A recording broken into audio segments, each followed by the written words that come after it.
This week on Arts InSight, melding metal into wearable art. Jewelry and metal go hand in hand. They have a long tradition together. The art of trash just might be beautiful. With the help of the artists, we turn these boxes into works of art. Twisted metal turned into aquatic landscapes. It's easy to let that beauty of the surroundings. A metal sculptor with an affinity for storytelling. It's like being a detective. You keep the heat on till the steel talks. And a collaboration of local artists draws us into the gallery. Most people are awestruck. They just can't believe what they see on the walls. I'm Ernie Manous, and it's time to get Arts InSight.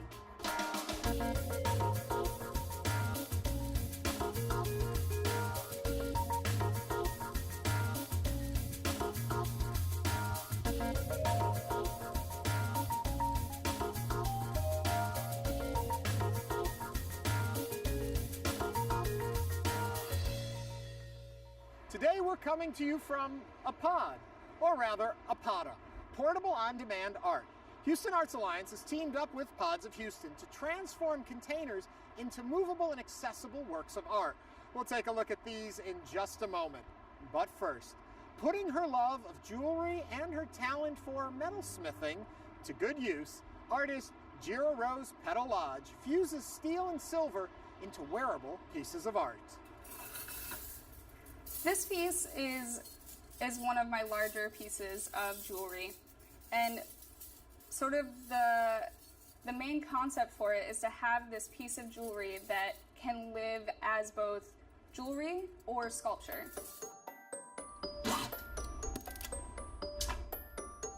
I would say most of what I make falls into sort of contemporary art jewelry or studio jewelry. And I know that format can be a little intimidating because it doesn't look like what a lot of people consider to be jewelry. So I think it's really wonderful to help broaden what people's definition of jewelry is. My name is Jera Rose Petal Lodge, and I am a metalsmith and a jewelry designer. Jewelry and metal go hand in hand. They have a long tradition together.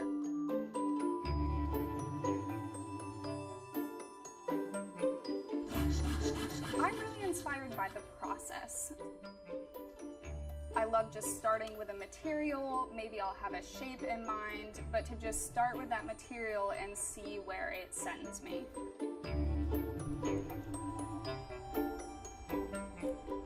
A piece from start to finish often for me doesn't start with a definitive idea. I'll start with sort of a vague idea of wanting to make something big or something that moves really well, or maybe, I want to have a simple form that wears really well daily. And then from there, I'll start with a shape, I'll work with it, sometimes in my sketchbook, but often just with material directly. And then once I sort of finalize that shape, I build it out of the metal. I do a lot of cold connecting, so I use pliers and files and saws to build the majority of the form. Usually there's a little bit of soldering, and then I'll go through cleanup stages, which is a mild acid that cleans off the oxides from soldering. And then from there, I will apply color using spray paint or traditional chemical patinas. So often our jewelry, when we wear it during the day and then when we take it off, it goes in the jewelry box, or it gets put on the counter in our bathroom, and then we don't look at it again until we put it on the next time. And with a piece like this, and I feel like also with my smaller pieces, it gives you the opportunity to have a piece of jewelry that you continue to interact with even when you're not wearing it. When I see people come into my studio and something catches their eye and they immediately, they know they can pick it up. It's meant to be interacted with, it's meant to be worn, and so they pick it up and they put it on, and watching somebody, develop that personal connection with and fall in love with that piece of jewelry, that's what happens with the small daily pieces, and that's just the best part. And you can find out more about Jera and her jewelry by visiting jeralodge.com. Welcome back to APADA, a portable on-demand art exhibition. These movable works of art were created to go out into the community for everyone to enjoy. And joining me today is Houston Arts Alliance President and CEO, Jonathan Glass. Hello, Jonathan. Good morning, how are you? Okay, these are interesting. By any means, where did the idea come from? The idea was launched a few years ago when we were actually brainstorming. The American Associations of Museums was going to be hosting, bringing its national conference to Houston. We wanted to come up with a way for Houston artists to be profiled in an unusual way to garner a lot of attention. It was so successful, we decided to do 2.0, and here we are. So how many artists are playing? 8 artists in total. Okay. And they made 4 pods. They made 4 pods. They're all together now over at Oyster Creek. That's right. And so what are you going to see? I mean, I know what we see here, but what can you see in all 4? Each pod is a very unique experience. The artists were challenged with taking a pod. They could manipulate the outside, they could manipulate the inside. All we were asking is that they do their artistry somehow on this pod. So some of them are manipulated on the outside, some of them are expanded, some of them you have to come inside and it's very small, intimate experiences. Like we've put you in right now. Exactly. And that's all I'm going to say. Okay. You have to go see them to really experience it. But let me spin it the other way. What do you want people to get out of coming to see this kind of art? Well, 2 things. Firstly, this is a great challenge for artists because artists are problem solvers. So they like the challenge of taking an interesting space and having to manipulate it in some way. Then the fact that it's in public space means that they have to deal with people coming in when they're at a gym and they're sweaty and they're not thinking about art, and you walk in here and, oh my God, what is this? So, they have to communicate in a different way. It has to be much more accessible. Secondly, we really are bringing it to the community. So people aren't thinking about this. So you're at a community center, you are in a park, you're playing basketball, and you come upon, firstly, it's a pod, so it's this unusual object, and then secondly, you look inside, and there's these objects in here. So it's a way to create curiosity, to break down barriers for people who maybe don't spend a lot of time looking at contemporary art. And it's a great way for Houston artists to garner new audiences. Talk a little bit more philosophically about why it's important to get art into the community this way. Houston is home to some of the most dynamic visual arts institutions in the country, if not beyond. But the reality is they're concentrated in particular parts of the community. Well, one of our goals with POTA is that we really want to get it into all parts of the region. So we really emphasize getting it out into neighborhood communities, getting it out into the suburban parts of the city where you wouldn't usually see art. Do you have a favorite one? Could it be the one we're standing in, so someone told me? It's possible. We will say no more about it. For people to find out more about this, where can they visit it online? HoustonArtsAlliance.com. Thank you so much. I can't wait to get out and explore them all. Great. Thank you for having us. Thank you. Talking about movable art, the folks in Sacramento, California are turning dumpsters into colorful canvases. When we first came up with this crazy idea, we were not sure how well received it would be. Our goal is to reintroduce our neighborhood to Sacramento. We reviewed what we've done in this area. We did aggregate mining. We did truck farming. We did recycling. We did warehouses, lots of warehouses. We did a lot of trash, and we wanted to brand our community using something creative, so we decided on art. And what better thing to use as our canvas than our history, and that is dumpsters. You see them all over the city, whether you're in the best part of the city or the not great part of the city.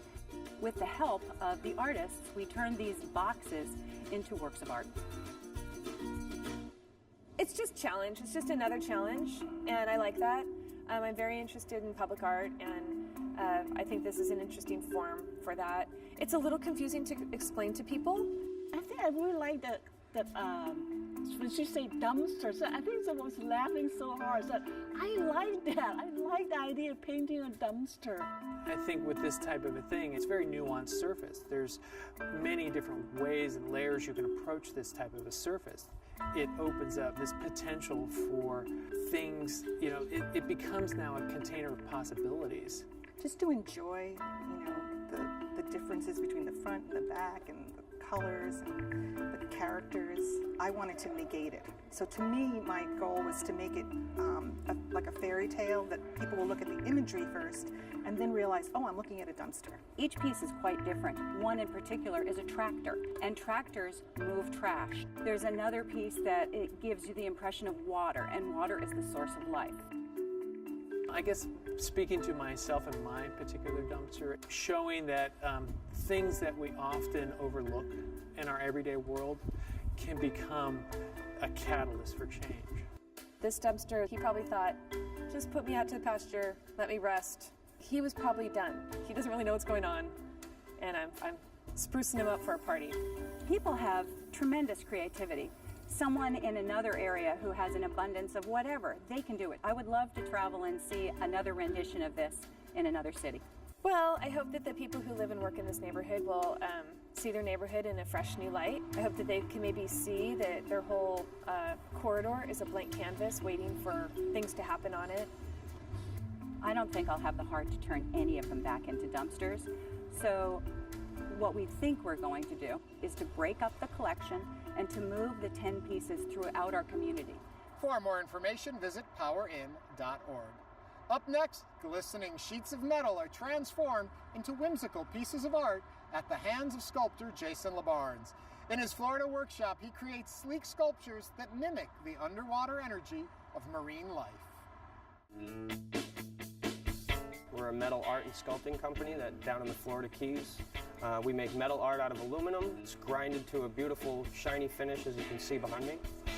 My friend Adam Welsh is actually the owner of the business, and then I was lucky enough to join in right around the beginning of the company. When we started the company, we originally focused a lot on fish because of the area we're in. We still do all the beautiful fish of the world, actually, not just the Florida Keys. But we're also getting into more home decor type of stuff. Something for everybody, whereas before we were just kind of catering to the fishermen of the Florida Keys. We have something for everybody, not just the fishermen now. So, you know, we have $5 pieces of little fun, whimsical type of art for the kids. We enjoy making the art down here because our surroundings are so beautiful. It's easy to let that beauty of the surroundings come out in our artwork. We take pride that we live in the Florida Keys. I've been down here for almost 15 years. I as well came on vacation and never left. Once that design process is finished, we bring it here to our shop. We upload it into our computer. The computer smooths out the lines, finishes out the edges. Then once we get that going, we start cutting. And what we use to cut is a CNC plasma torch. As the torch is cutting, I'm controlling the up and the down on the torch. The computer doesn't control all of the cutting. A lot of the times the metal, because of the heat, will get a lot of warpage in it. It'll pop, you know, pieces will pop up as it cuts. So we tend to sit here with our finger on the pause button and also the fingers on the up and down control buttons.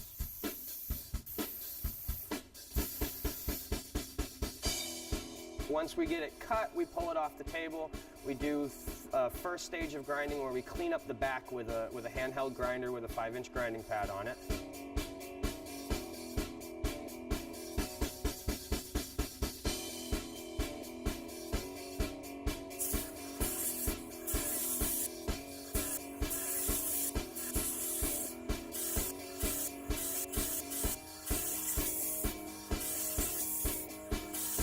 Once the back is cleaned, then we flip that piece of art over and we proceed to grind the whole front of it nice and evenly.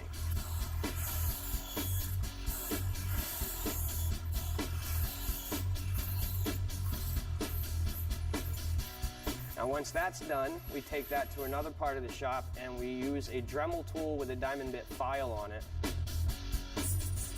This cleans up all the inside and outside cuts. Any little burrs that might have been left, any rough edges, it kind of smooths out the rough edges on it. Really takes it from a rough piece of metal to almost a finished piece of metal. Once the holes are all done and cleaned up, then we take it back to the table and we use a grinder with an 80 grit grinding pad on it, and we do the finish grind where I go really slow and meticulous and follow the lines of the fish, and that's really where you get the nice, shiny, almost 3D type finish that we do called burnishing.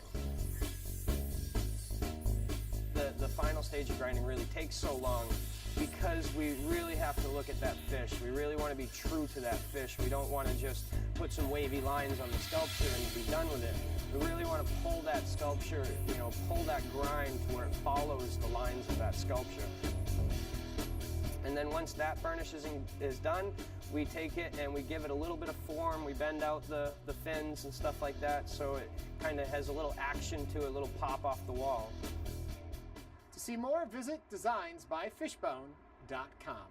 Next, we meet an artist and Renaissance man, Bill Reed, whose metal creatures are almost alive. They move, some even fly. All are testaments to Reed's artistic talent and innovative mind.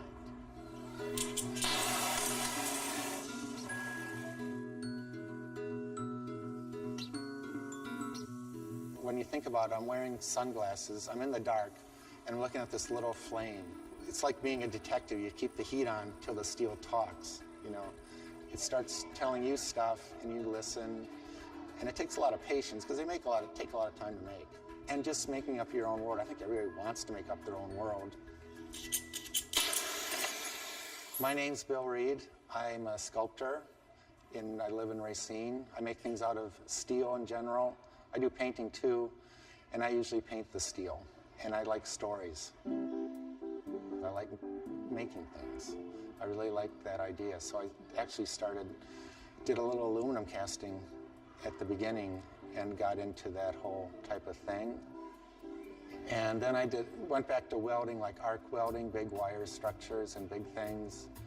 And for actually about 30 years now, I've been making things out of sheet metal with wire cages, animals, and story-related things.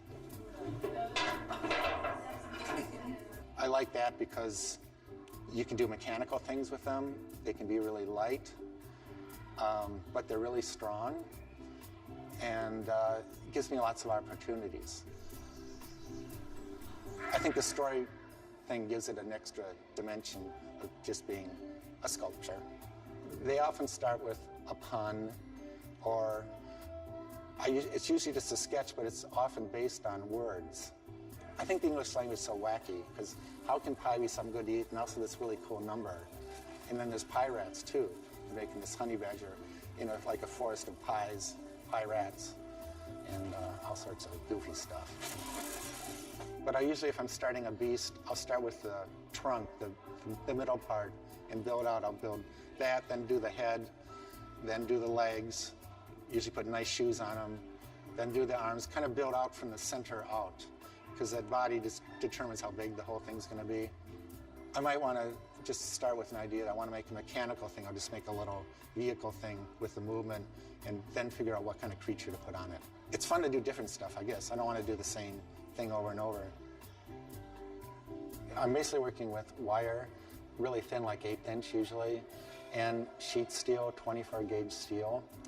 And I usually make a wire structure, usually with a silhouette. Like if I'm doing a fish, I'll do the silhouette of the fishy and then fill it in with the wire and then lay it on the sheet steel, draw the patterns, cut it out.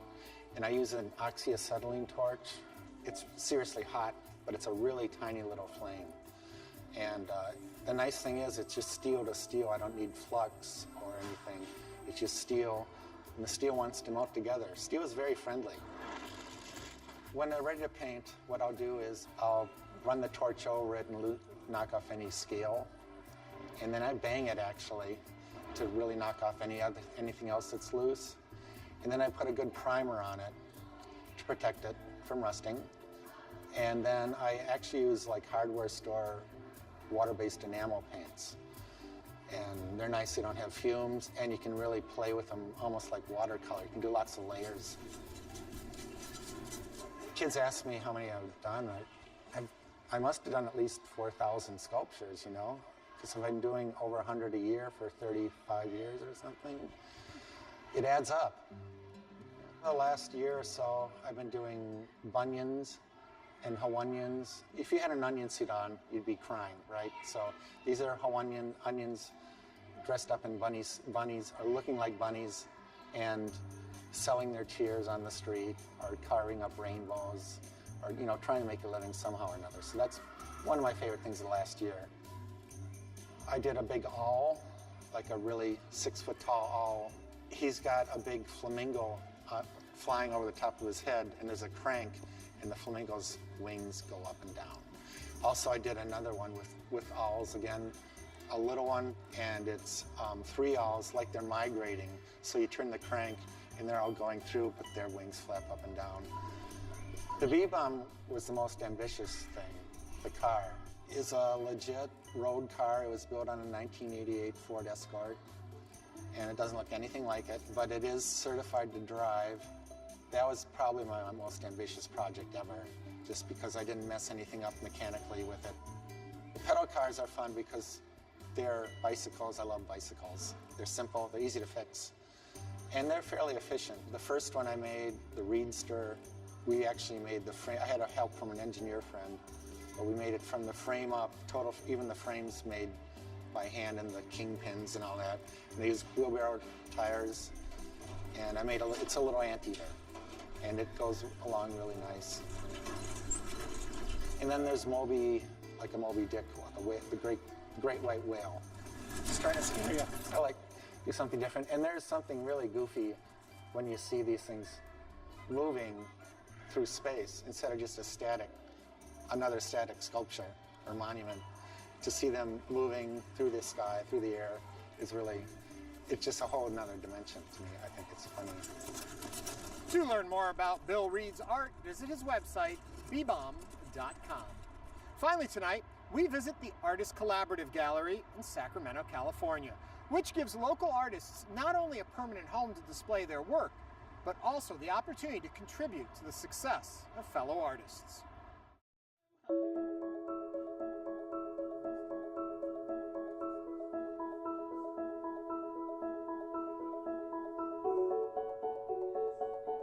As an artist, an independent artist, finding a place to show your work is difficult.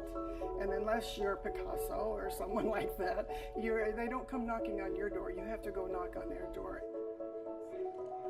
Artist Collaborative is a collection of various artists who bring all their work together and share with the community. We have painters, we have jewelers, potters, fiber artists, pen and ink, glass, a wide variety of different types of art. And we try to make it that way. We want to have a wide variety and not all of the same thing.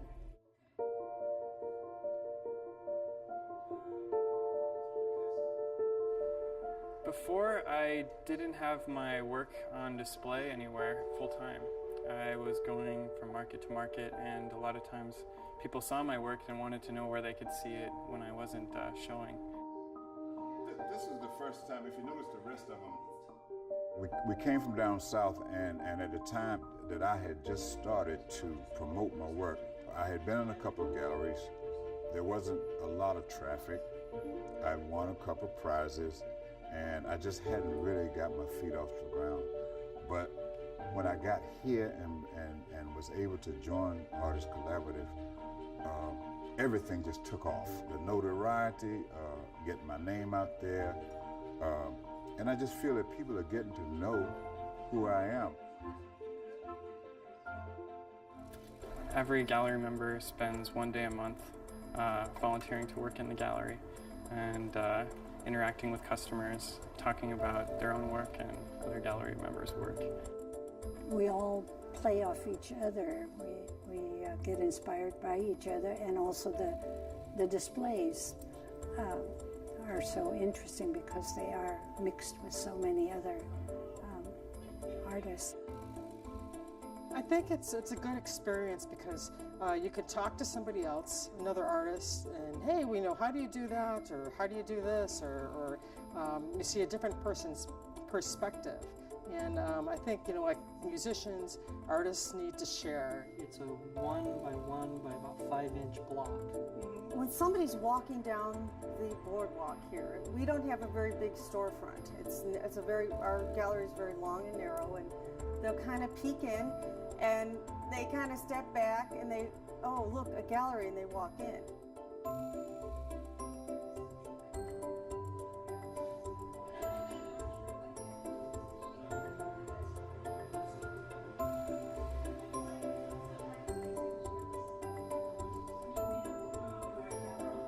When we have local people come through here, they're really amazed that these are all local artists. It's a place of its own here in Sacramento. Most people are awestruck. They just can't believe what they see on the walls. We do have a lot of work on the walls. We are not your typical gallery.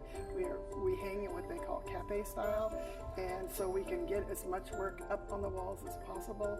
People need to see what other people do. This isn't just a hobby. These are actually, when you're an artist, you just can't help but do it. For more on the gallery, visit artcollab.com. And that's a wrap for this edition of Arts Insight. Be sure to join us next week for more stories on artists from Houston and around the country. For Houston Public Media, I'm Ernie Manous. Thanks for joining us, and have a great week.